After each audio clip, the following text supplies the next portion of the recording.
Welcome to the Navigating Dental Insurance Podcast, where we don't take from insurance companies. Here are your hosts, Mr. Jordan Comstock and Mr. Ben Tuine. All right, welcome to another exciting episode of our Say No to PPOs podcast series. My name is Ben Tuine. I have my co-host here, Jordan Comstock. How's it going, Jordan? Good, Ben. How are you doing today? Excellent. Very, very good. Thank you. This month is an exciting month. I mean, it's getting warmer here in Utah, which is great. Yes. All the ski lovers don't like that. But for us that like to grow gardens, we're excited about the tomatoes and such. But the other great thing about February is that we have Scott McDonald that appears on the front page, the cover page of Dental Economics. Scott is on the call with us today. Scott, how are you, buddy? Hey, I am just fine. Thanks for asking. Awesome. You know, the nice thing about this month's episode, this month's edition of Dental Economics is you have Scott McDonald, and we're going to show off a little bit here. You know, I'm just going to take the humbleness aside for a little bit, but you also got this hack by the name of Ben Tuine that also appears on the front page. And I read your article, Scott, and I love it, and I totally agree with you. But before we get into the meat and potatoes and talk about your article and some of the things about your area of expertise, tell us a little bit about who you are. I think the listeners, I can give you, the listeners, a little bit of a background, but I think your background is really impressive. It would probably be best for us to hear from the source. Let's do it. Hey, well, let me jump into this thing. I am a market researcher. I mean, that's really what you call us. You don't call us a demographer. But a market researcher is someone who can look at the people relating to dental practice, what they are like, where they can be found, what they prefer, and what they don't like. And this is helpful in figuring out how you should approach people, how you evaluate a population in which you're serving. And, well, in your particular case, how this relates to the insurance industry and your particular practice. Now, I started life out as a newspaper reporter and eventually worked my way as a public relations executive in New York, and then moved back west to work with Six Flags and several employers until the California Dental Association hired me back in the 80s to help figure out how you use the numbers and how you interpret the numbers when it comes to people. Right. So attitudes about dentistry and why people were doing what they were doing, and nobody really had done very much of this back to that time. So they hired me to work with some other great professionals to figure out where do we start? How do we evaluate it? What's the baseline? I worked at the California Dental Association for several years and then realized, dentists are making some terrible decisions based upon having no data. They were trying to figure out where to go and how to promote a practice and how to influence people, and they just didn't have good information. My master's degree is in mass communications market research, and I emphasized specifically in dentistry. So that's what I've been doing for a very, very long time. Cool. That sounds really cool. And I met you at Dr. Mark Costas' summit up in Seattle a few years ago, and I can't remember if you mentioned it or if somebody else mentioned it, but you also teach at a university, correct? Well, believe it or not, I actually lecture at several dental schools throughout the United States. Because it's not the topic that people want to hear every single day, I get a lot of requests for people to come into their university or do podcasts or webinars and things like that, particularly with seniors. So those people trying to figure out where do I go and how do I evaluate a site, that's what I talk about. Right.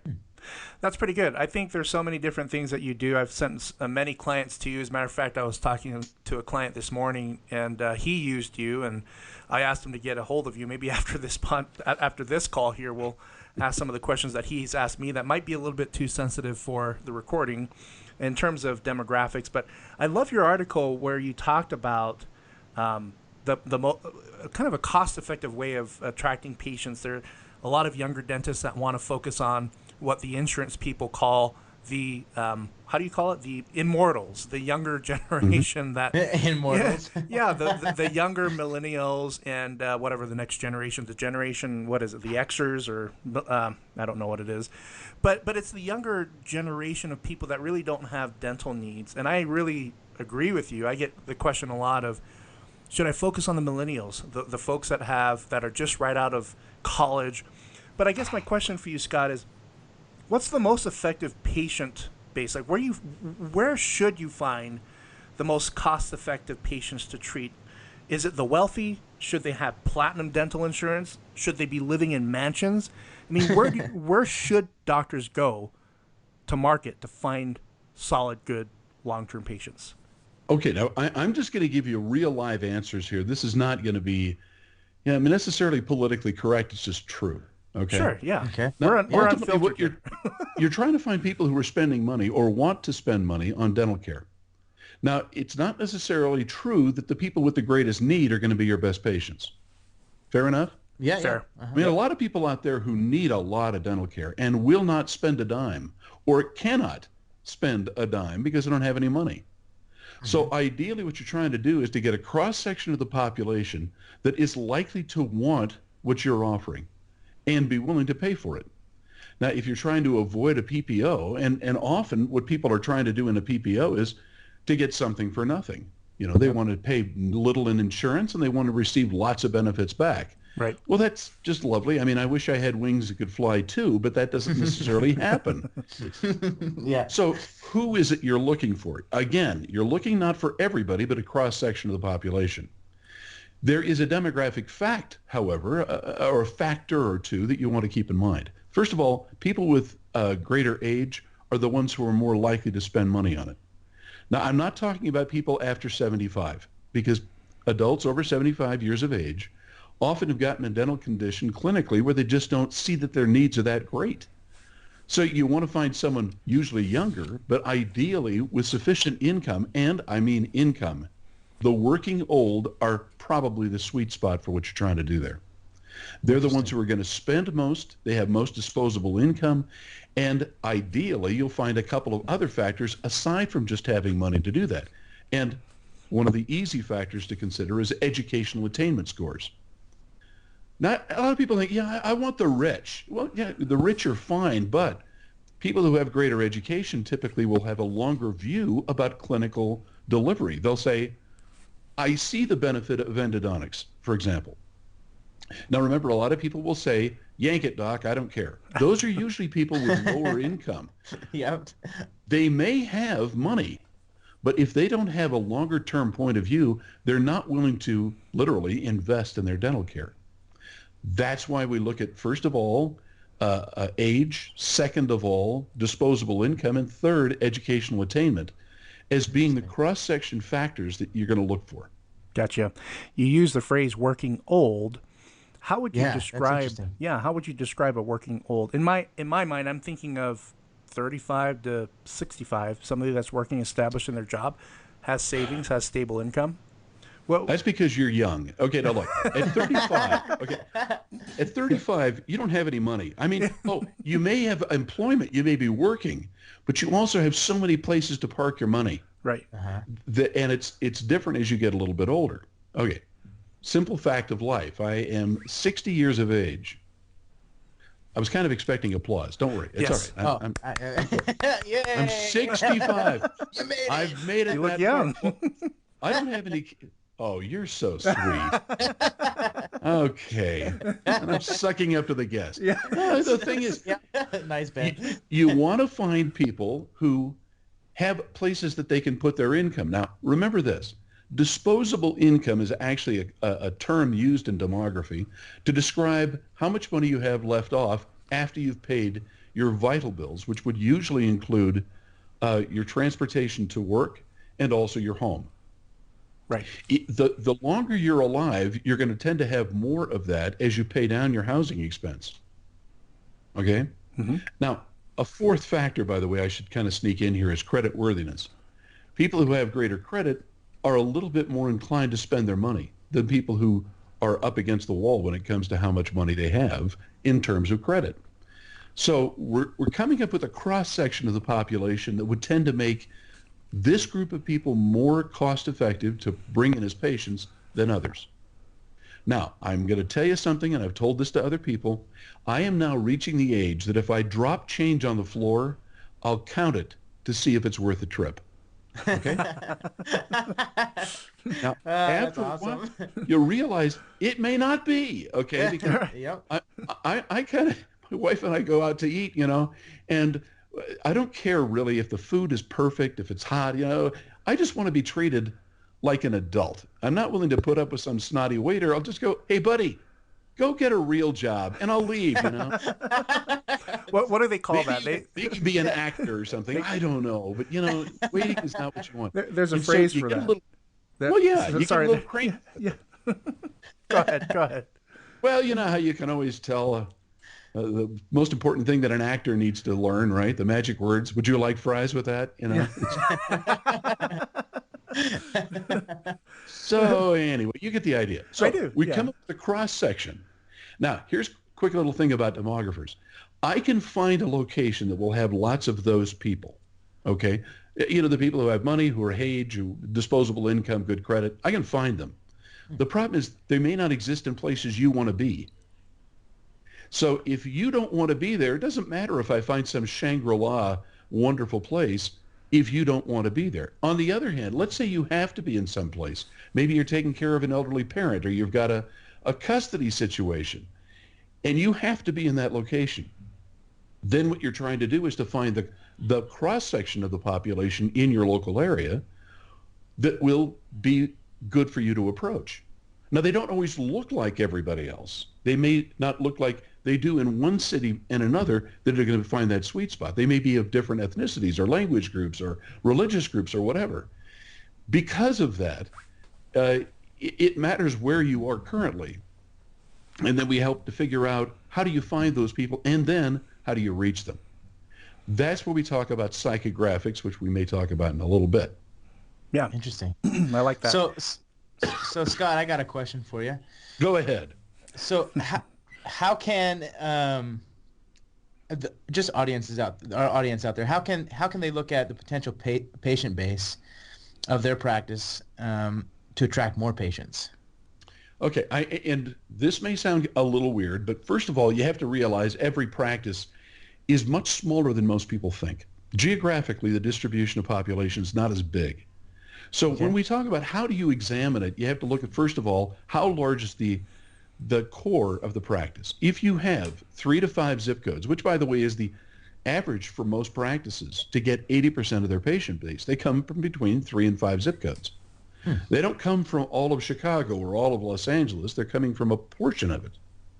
Recognizing that gives you a better geographic boundary that you can look at. I like to use drive time as one of the ways of examining it. Most of the time you're getting your patients from about 5 minutes drive time around a practice, and it can go up to 10 minutes. Of course, if you happen to live in Nebraska or parts of Texas, that may be a 30-minute drive time is how far people will drive to get to you. But for most of the United States, it's between 5 and 10 minutes. Knowing that we can then look at a demographic cross-section of that population, is who lives there? And then how are they rationally divided up? Now, a demographic is what people are, how old they are, how much money they make, what their creditworthiness is, blah, blah, blah, blah. You can look at those facts. However, there is an additional aid, if you don't mind me getting to this, and that's psychographics. Yeah. A psychographic is, in fact, not what people are, it's what people do. What do they read? What do they watch? What do they do for a living? Where are they traveling when they're driving past your office? You see, if you can do the examination of the factors about what people are doing in your area, that will relate directly to how you attract them to your practice and what clinical offerings that you'll make, or that will be important to this particular group and not to that one. Now, there is no single right way to promote a practice. There's not one group you want to go after. There's a large group of people, but they all tend to be a little different, and you cannot be all things to all people. And yes, that's in the Bible. You can't be. I agree with that, yep. I'm sorry.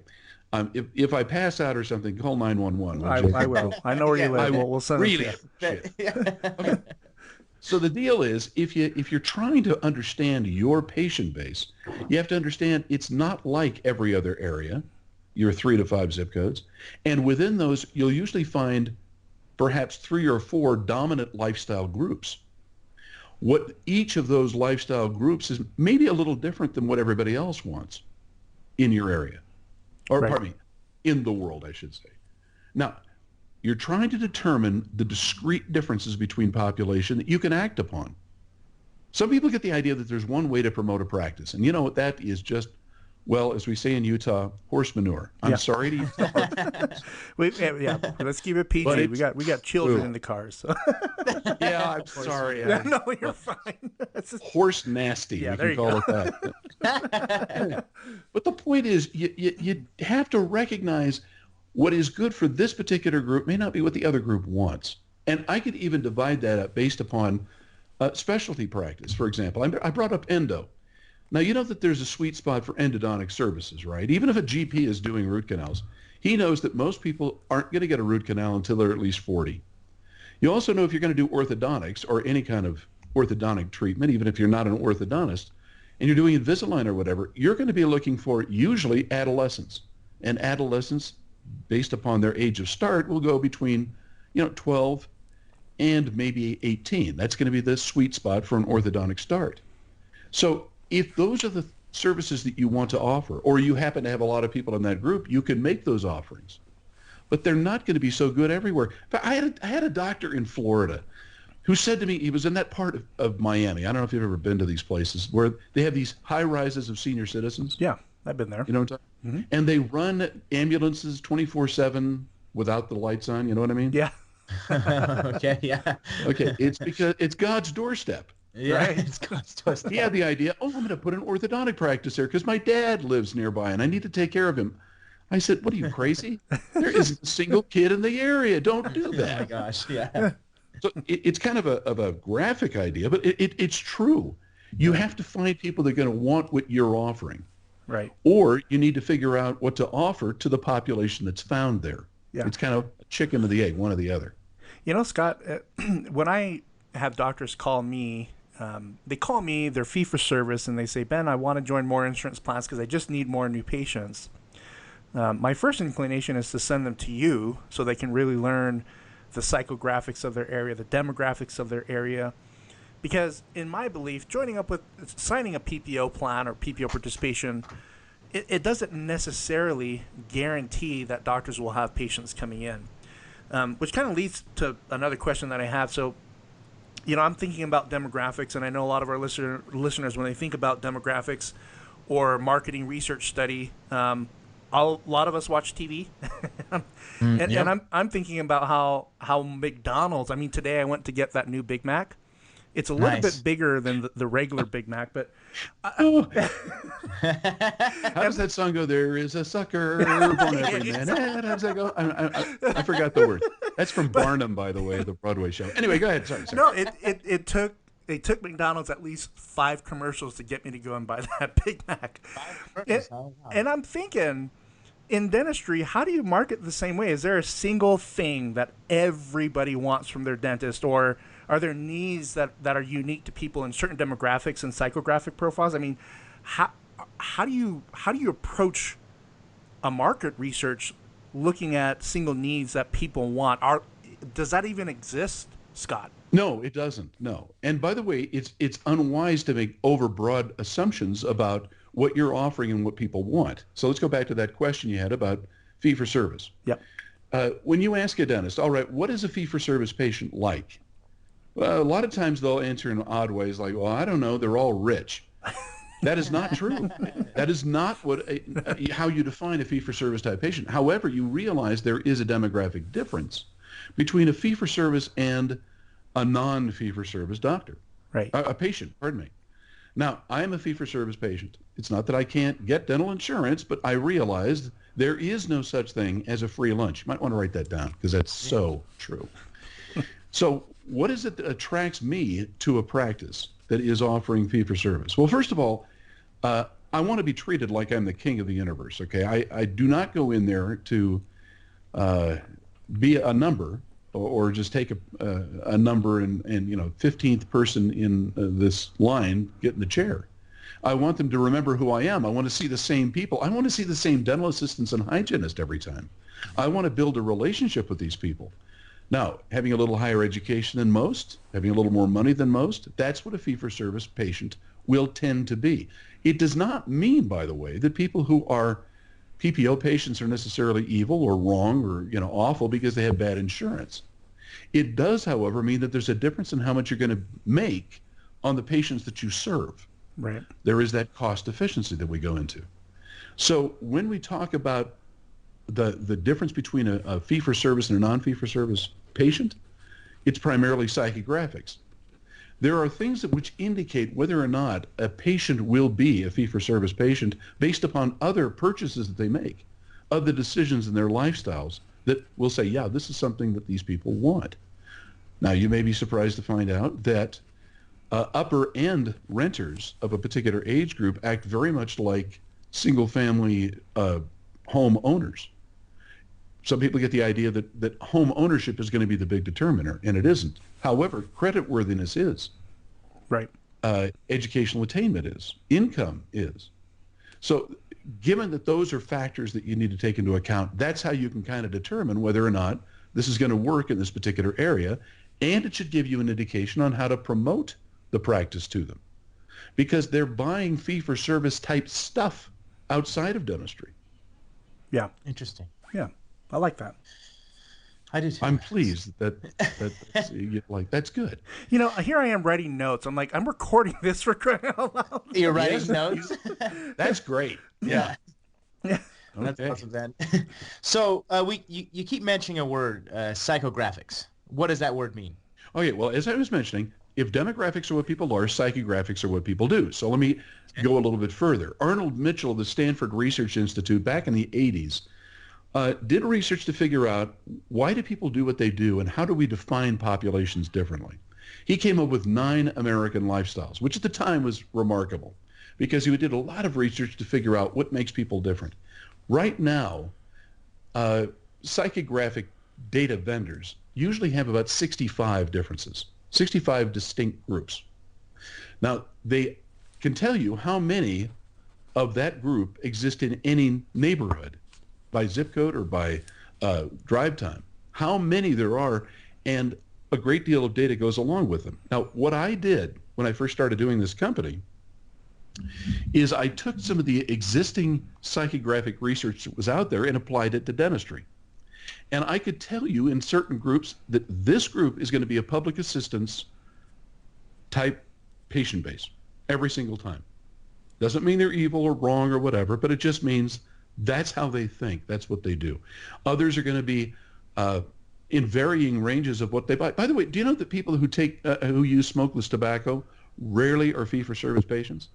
Really? Interesting. Oh, I'm sure you're shocked, aren't you? Come on. Yeah. Super shocked. That little pinch of between the cheek and gum tells you so much, not just about, their tobacco use, but also about their lifestyle. So spitting into a can is not something that most people with education and money are going to do. Right. And the leukoplakia that tends to go in the cheek, that is not something that people typically are thinking very far ahead on. If you consider then that this particular group will be better than that particular group, or if you have a large number of people in one particular group, the messages and the media that you'd use will vary. And that's why psychographics matters. Yeah. So I can tell you, you find this group, you're in business. You got something good. That group, not so much. Yeah, I'm just trying to think about how they do the psychographics research, and I can see a drone out there, camera pointed right at me. Is that how they do the research for psychographics? Yeah, how do they find that out? Well, come on, you guys. Okay, let's take it. By the way, just real quick, when they first started doing this, they were looking at newspapers. And I know a newspaper was written on paper, and it was delivered offered to your home. You guys are really young, aren't you? Yeah. What's a newspaper? We're the young working old, Scott. The young working old. That's Had a right. root canal 2 years ago. Dilbert used to be carried in newspapers. Okay. Anyway. I remember Dilbert. The thing about the newspapers is usually there was a difference between whoever took paper A versus paper B. They tended to act differently. Now, you've been to Utah, I assume, both of you? Yeah. Okay, we you know all about live here. the Deseret News versus the Salt Lake Tribune. Right. Okay. Now, they're different readerships. Mm-hmm. And what they value, what they buy, what they think about is different. And in fact, that's based on the news content. You could also go and look at the news, at the news on TV, the various networks. CNN and Fox News are not the same. They'll actually have differences, and they can define these differences not just in terms of demography, but in terms of attitude. And you know that if the attitudes of certain populations are different, then you can make presumptions regarding what they'll buy and what will reach them. Now, I don't want to overload you with facts and interesting things. Shoot it out. Shoot it out. You ever heard about the health belief model by Rosenstock? I have not. I have not either. You poor benighted people. I'm going to look this up. It's on the internet. Okay. I'm going to try now, that. The health belief model came up with 7 variables. This is back in the 60s. A guy did this. Try to figure out how do you get people who are not paying for their dentistry to come into a dental office. And he came up with 7 variables. I won't go through them all now. You can look them up online. But the point is, if you have a particular group of people and you realize that you need to have a benefit statement, what will relate to that population is different than it would be for another population. Yes, you need to have self-efficacy or a benefit statement or risk or all these variables he comes up with, but they're all based upon the psychography of the area you're in. All the variables need to be in there, but the variables vary based upon the demography of the population, and most importantly, their psychographic character. Have I lost you entirely? You with me so far? A little bit. No. I think I'm following a little bit. No, I'm with you. I'm holding on really tight. I think I understand. Yeah. I am so smart. I know. It's so easy to talk over people's heads. Now, the thing is... What did you say? I'm kidding. That's okay. Thank you so much. That's made me feel so special. All right. The difference between people are really what you're looking for, not the similarities necessarily, which goes back to what you were saying earlier. You don't try to be all things to all people. Be something to a group that you can influence and where you can move the needle as to utilization patterns. Right. Yeah, that makes sense. Chris Phelps did that. Remember Jordan? Yeah. Chris Phelps. Yeah, Chris Phelps. We interviewed him on our podcast a few weeks ago, and that's exactly what he did. He went to wine country out in, where was it, Napa, California? Yep, something like that. And he's from North Carolina, and I don't know how the wine thing works because I'm not a drinker. I don't know how the clubs work, but apparently he signed up for all the wine clubs. Probably like a subscription where they just send him a bunch of wine. And they were sending him more wine than he and his wife could consume, so they just they realized that we got to figure out a way to use this as a marketing tool. So he went to the senior citizens communities and built his own membership program where the senior citizens pay a monthly membership fee. Long story short, he built a practice that does $2 million off of that program alone. Right. And so he specialized and found a niche and went with it. And I think that's a problem that you see in this day and age, where a lot of dentists are trying to figure out where they want to purchase a practice, how they want to market to the community.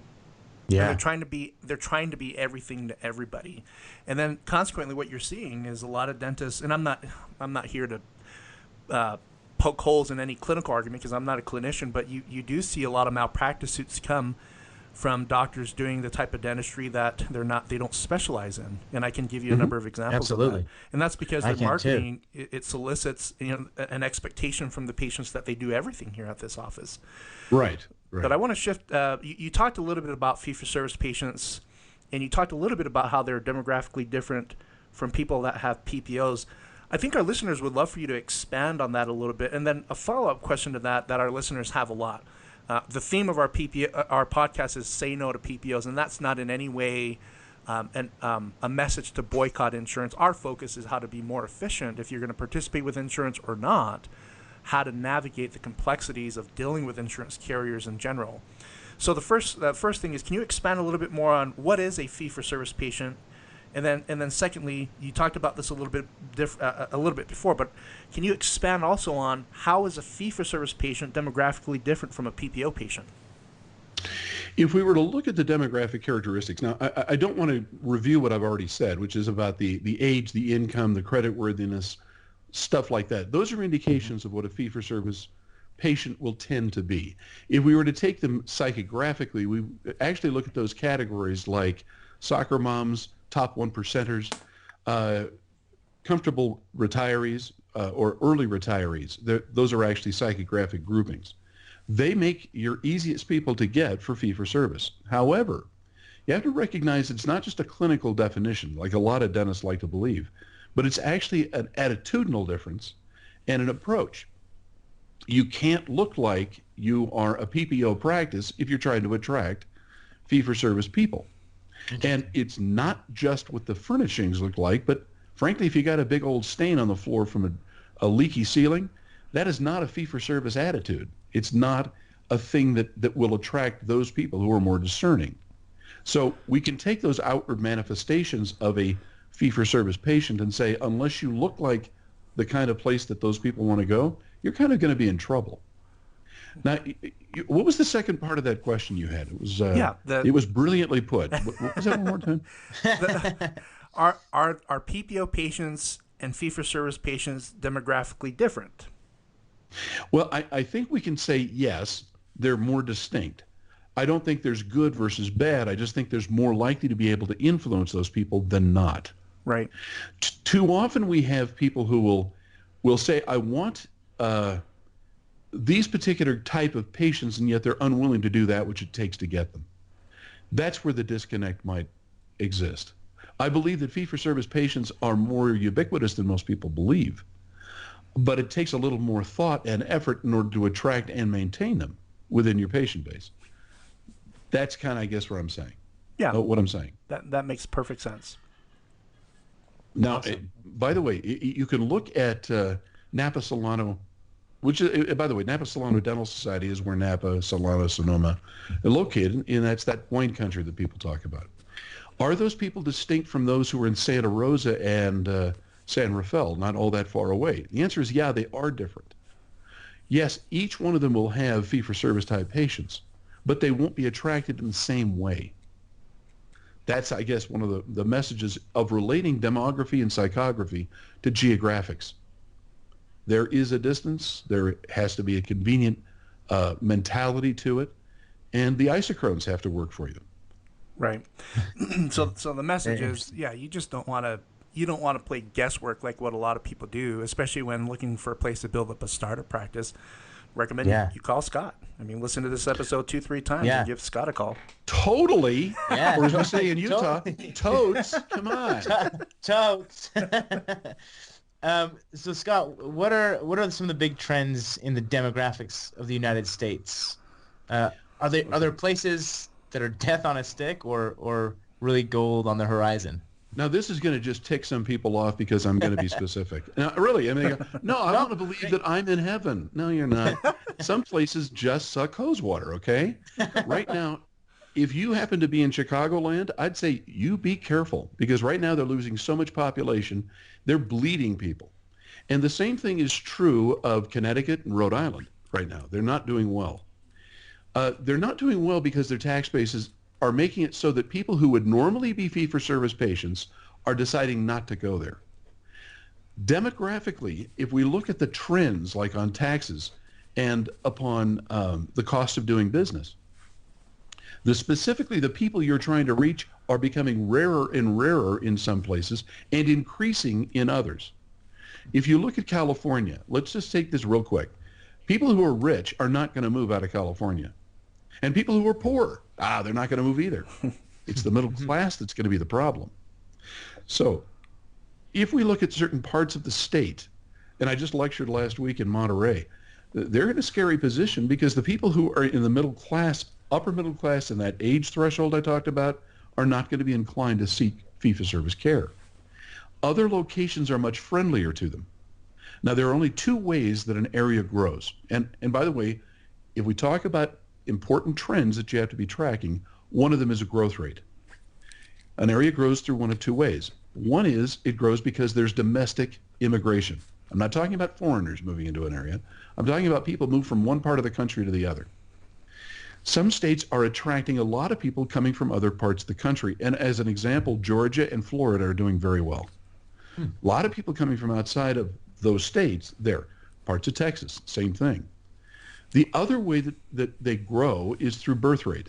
Now, some states like Florida have a very low birth rate, and yet they're still attracting a lot of people who want to live there. That's true generally of anywhere in the South, with the exception of New Mexico. New Mexico is not a good place right now to practice, and Frankly, Mississippi's kind of having a hard time too, because they're not desirable places for businesses to locate. High cost of business. That makes sense. Very, very tough. So Arizona, Texas, Alabama, South, North Carolina, Georgia, Florida, they're doing very well. California has parts of it that are doing okay, but frankly are in danger because they're not growing either through birth rate or through domestic immigration. Now, just for fun, what state has the highest birth rate in the United States? Ooh. Come on. Utah. Louisiana. It's Utah. No, Now, Utah. Serious? you heard, yeah, it's Utah. You heard about the big meeting the state legislature had last week about this, right? No, I did not. No, They're thinking about a regulation that would discourage women from having children after 35. No way. Are you serious? They said 36 is too many. We've really got to pull back a little bit on the reins.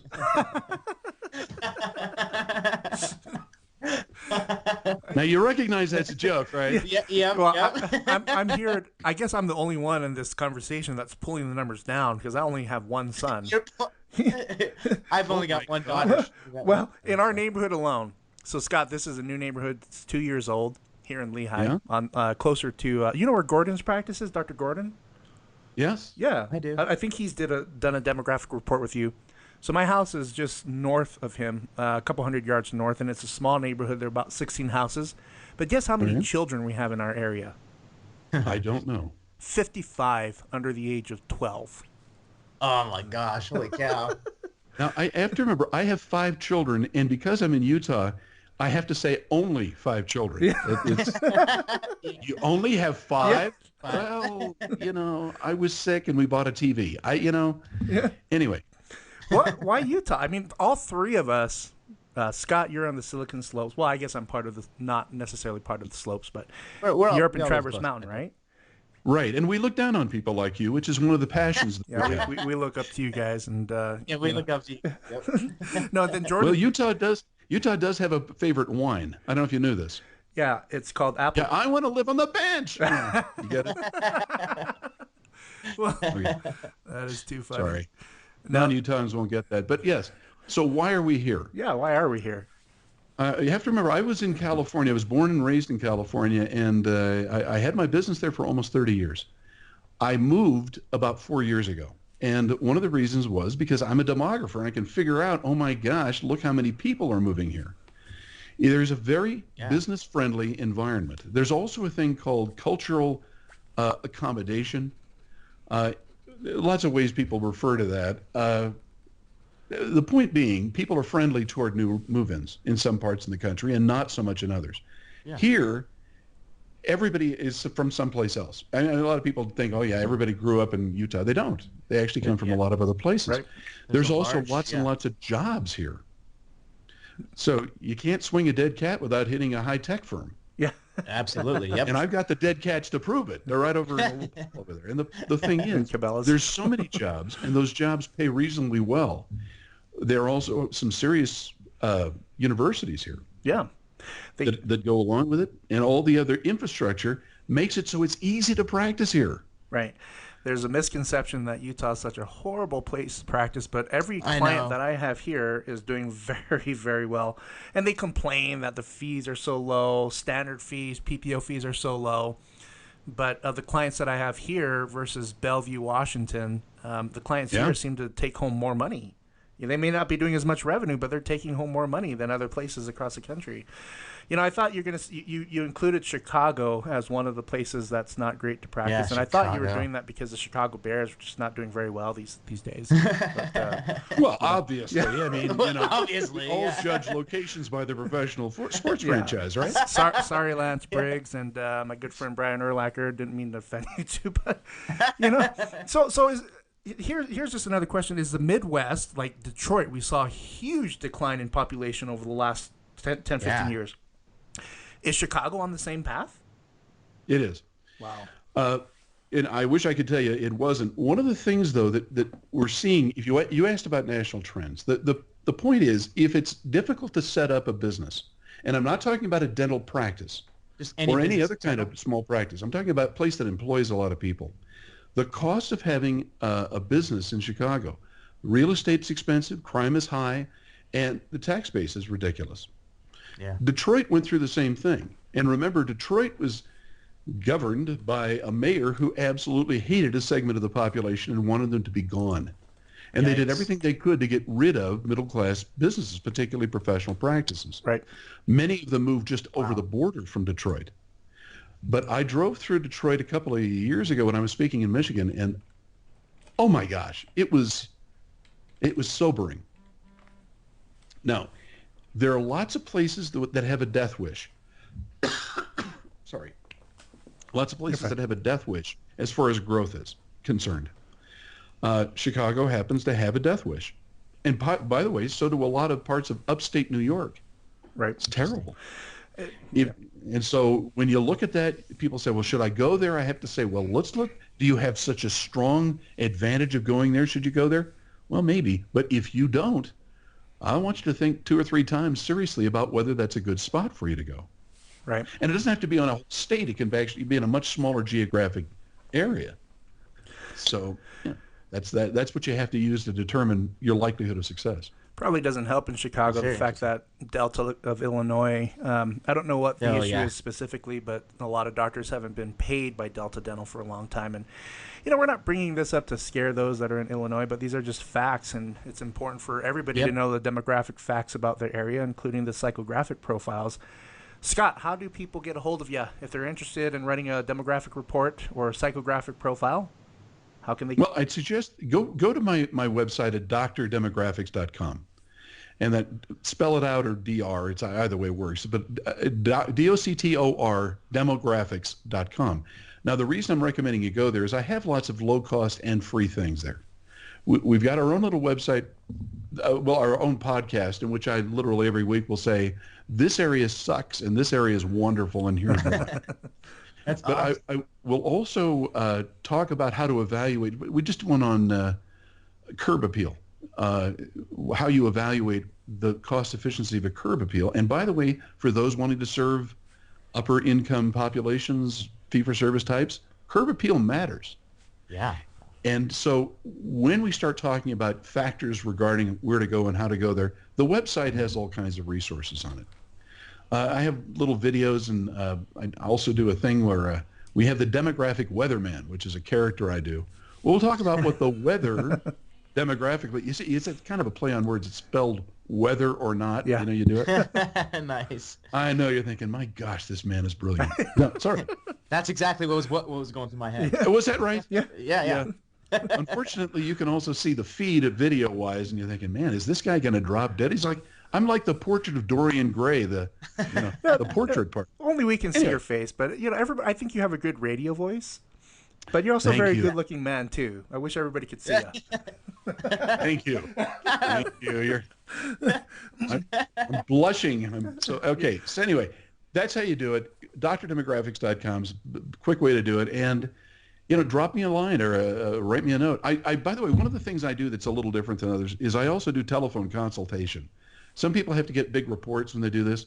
If you got a quick question, you just want to know, we do it pretty inexpensively. All of my samples and pricing is on my website. So I'm not trying to hide anything. You can just see it all right there. Perfect. Super cool. We will have the website posted in the podcast profile on the bottom. So don't try to write this down while you're driving. But Scott, thank you so much. Any closing thoughts as we wrap this up? Scott. It's been a treat having you on. I wish we could just sit here Very and chat cool with you. episode.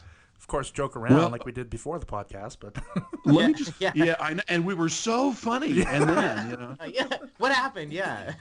So okay, here a couple of thoughts. A lot of people are talking about dentistry as though you're doomed, and I do not believe that. As a demographer, I don't believe it at all. Yeah.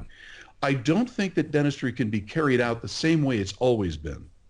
But I do believe that you have a bright future, but you've got to do the research, not only about locations, but the people.